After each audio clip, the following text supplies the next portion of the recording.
Hey scholars, happy wonderful, wonderful Wednesday. Today we're doing Domain 11, Lesson 11 to the Pacific and back. So we are finishing up. This is our last lesson for core knowledge for the year. This is our last read aloud for the year. So let's sit tight and listen to how this amazing expedition ended. We're going to do our vocab at bats and our scholar shoutouts. I have a couple of quick announcements. We'll go over the objective. Of course, I'll introduce the new vocabulary words. I'll do the read aloud. We'll check our understanding and I'll walk you through the packet work. Let's get started. Vocab at bats. Who's got the word?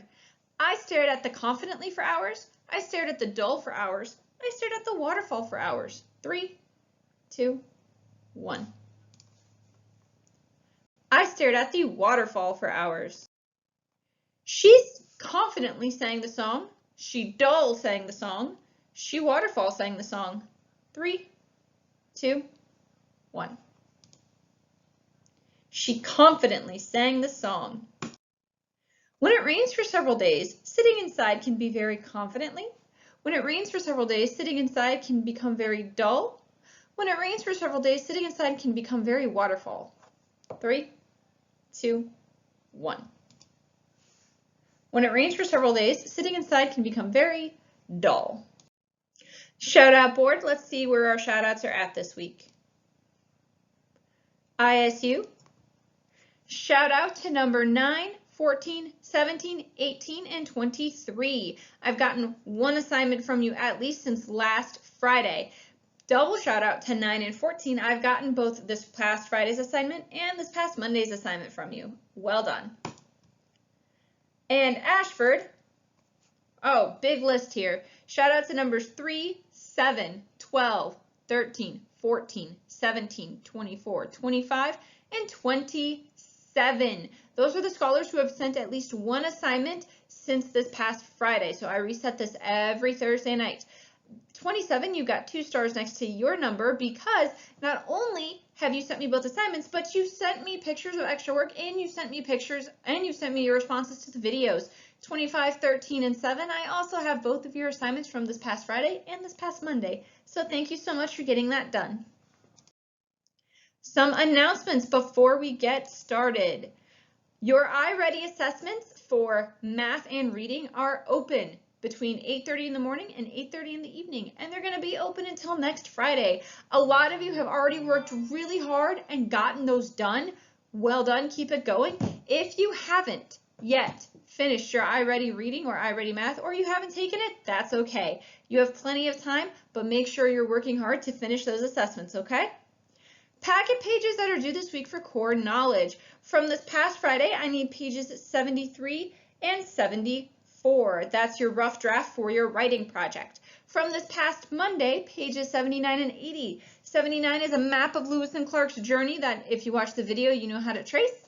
And page 80 is your opinion about a task. So it's page 80 is whether or not your prediction about a task was correct. So I need 4 pages from you before Friday, 73 and 74, 79 and 80. Tomorrow is a writing studio lesson for Thursday. Also, later today from 4 to 4:20, Google Meets is office hours for me, Google Meets. If you don't have a way to get into those office hours to see me and your other friends, have mom, dad, grandma, grandpa, somebody text or email me, okay? I'll send out reminders throughout the day, but my office hours are today from 4 to 4:30. I hope to see you there. All right, let's go into objective. We learn all about it. I can summarize what Lewis and Clark accomplished on their expedition and write an opinion about it.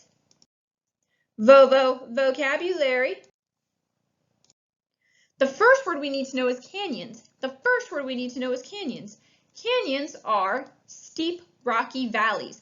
Canyons are steep, rocky valleys. Her favorite part of the trip was exploring all the different canyons. The next word we need to know is communities. Communities are groups of people living in the same place. The city was made up of many small communities. The next word we need to know is contentment. The next word we need to know is contentment. We've heard that word content before. So contentment, we know, is the feeling of being happy and satisfied.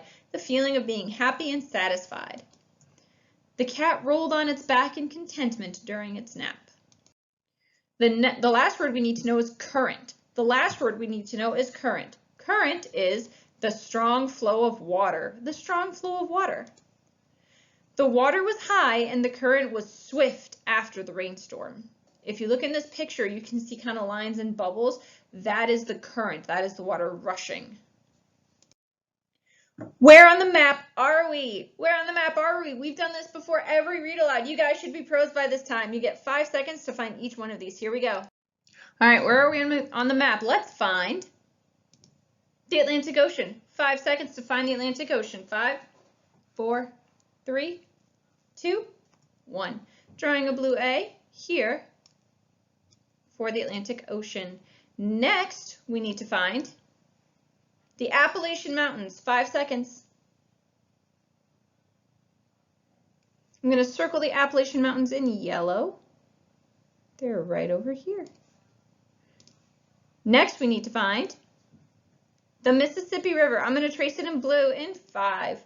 Mississippi River in 4, 3, 2, 1. Mississippi River is right here.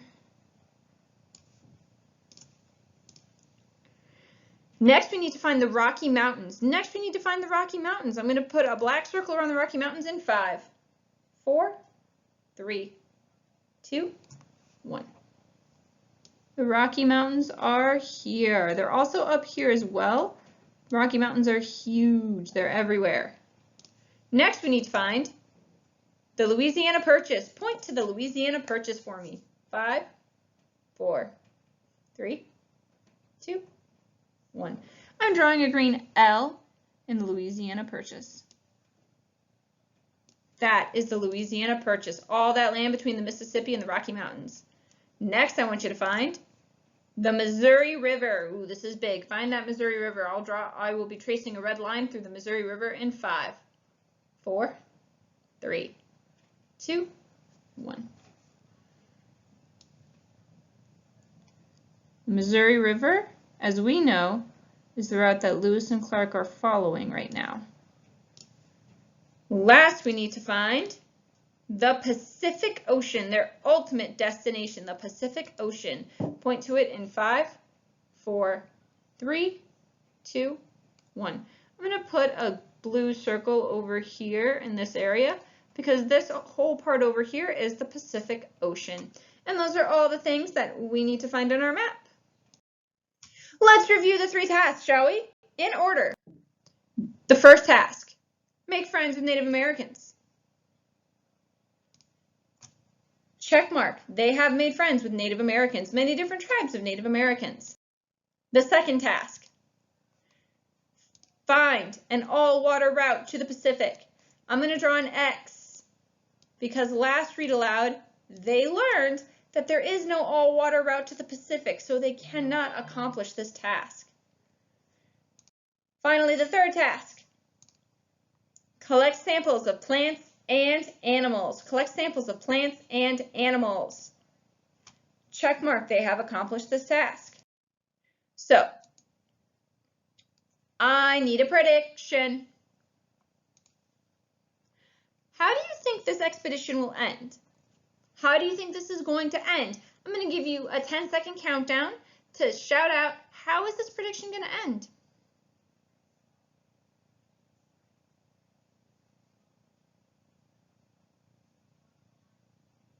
Okay. I want you to listen carefully to find out if your prediction is correct, okay? Here we go.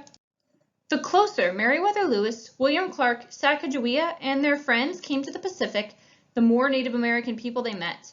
This land was home to many Native Americans who had lived there in settled communities for a long, long time. Communities, as we just heard, are groups of people who live together in the same place. With the help of the Shoshone and the Nez Perce, the Corps of Discovery crossed the Rocky Mountains, which stood between them and the Pacific Ocean. A new, powerful river began in these mountains. The captains hoped to ride it downhill to the ocean.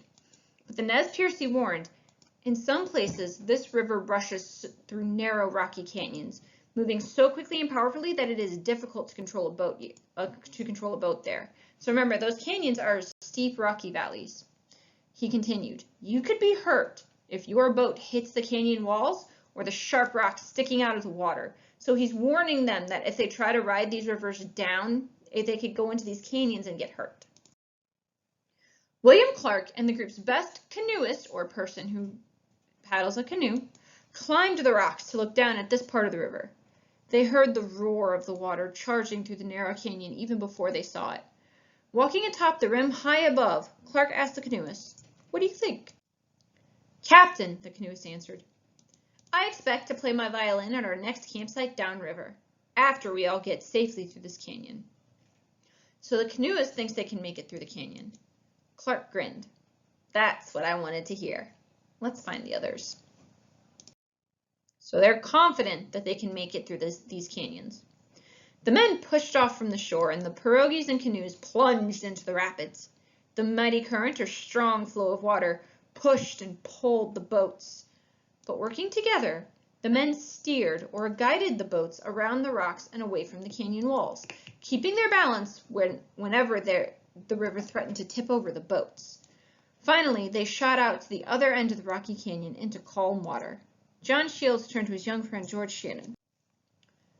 What do you think, George? Shannon answered, I was just starting to enjoy myself. Do you think they have any more of those around here? Both men laughed. Soon afterward, the men landed on an island in the middle of the river, just short of the place where the river emptied into the ocean. There, with the help of neighboring Native Americans, they survived another long, cold, rainy winter. So this is their second winter since they started the expedition. At last, the weather cleared, and they were able to travel the rest of the way to the Pacific Ocean. There before them was the sight they had dreamed of seeing. The Pacific Ocean. Some of the men cheered. Others stood in silent contentment. They stood happily and quietly looking at the Pacific Ocean. Sacagawea was amazed. She had never seen an ocean, or even a picture of one. Clark heard that a whale washed up on a beach nearby, and he took Sacagawea to see it. She told him, I have traveled a long way with you to see the great waters, and now I've seen this monstrous whale as well. I'm so happy to see the ocean. Then she walked along the sand, happily letting the waves wash over her feet. On March 23, 1806, nearly 2 years after first leaving St. Louis, the Corps of Discovery turned to head for home.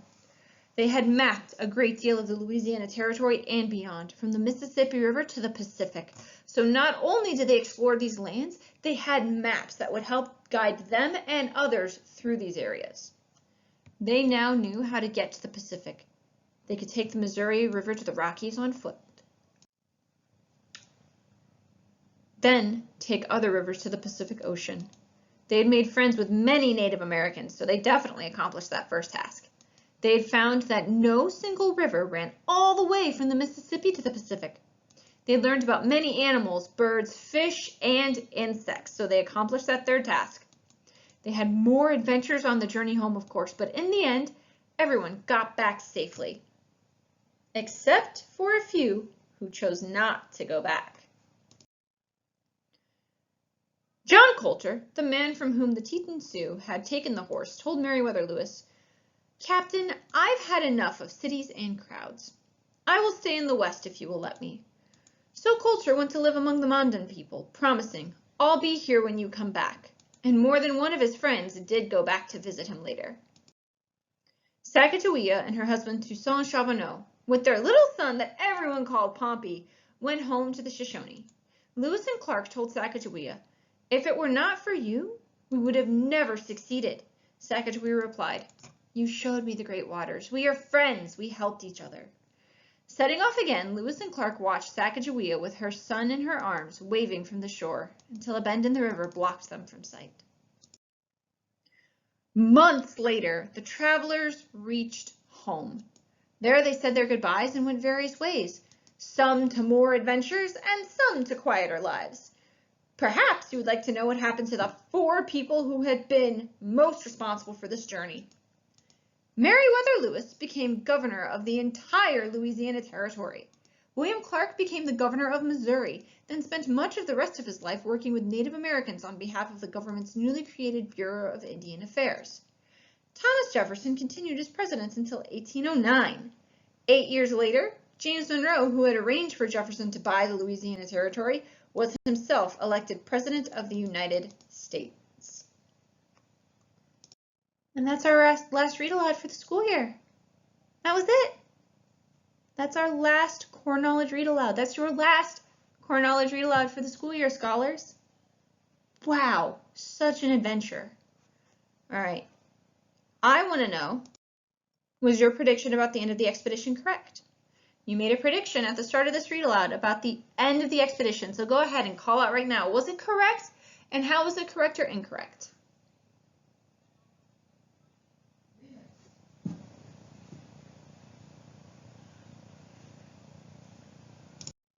Check my understanding. Did Lewis and Clark reach the Pacific Ocean?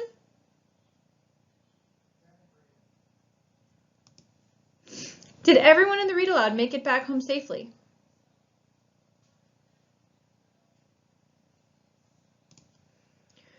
Why did Jefferson send Lewis and Clark to explore the Louisiana Territory?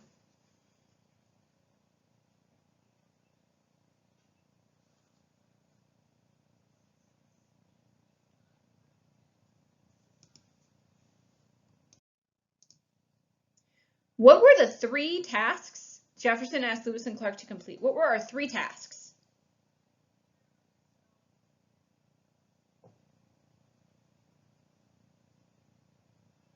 Got some follow-up questions for that. Did they accomplish all of their tasks?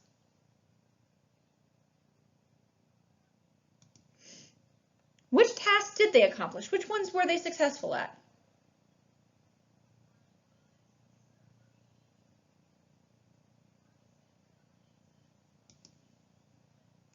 Which one were they unable to accomplish?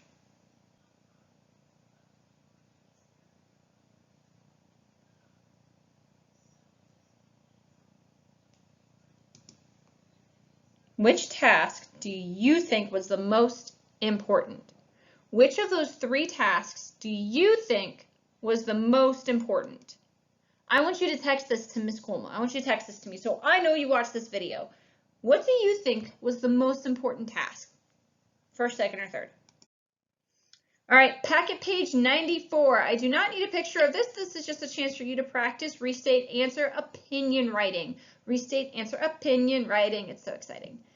Do you think Lewis and Clark's expedition was a success? Now remember, it's not enough to just say yes it was or no it wasn't. So the first thing you're going to do is circle which restate you want to use. Yes, I think the expedition was a success because, or no, I don't think the expedition was a success because, You also have those restates in your packet. So think. All through our read alouds. If you have to go back to previous videos, that's fine. Think about their 3 tasks. Think about all they accomplished, all they discovered. Do you think it was a success? Yes or no? There's no right or wrong here. It's just your opinion. So you're going to write, yes, it was because they made friends with all these Indians. They found all these plants and animals. They forged friendships that last a lifetime. Or no, I don't think it was because they didn't achieve their second task. Whatever your opinion is, you're going to pick your restate and you're going to write why you think it's a success or why you don't think it's a success. Okay? That's your packet work today. And that is the end of the lesson for today, the end of our last core knowledge read aloud. Tomorrow will be writing studio and Friday is a review day. Oh my gosh, we're almost done with our last review for core knowledge. I'm getting sentimental. Office hours later today. I really hope I see you there. I will text and email reminders to everyone. Stay home, stay safe. I miss you so much and I hope I see you soon. Bye.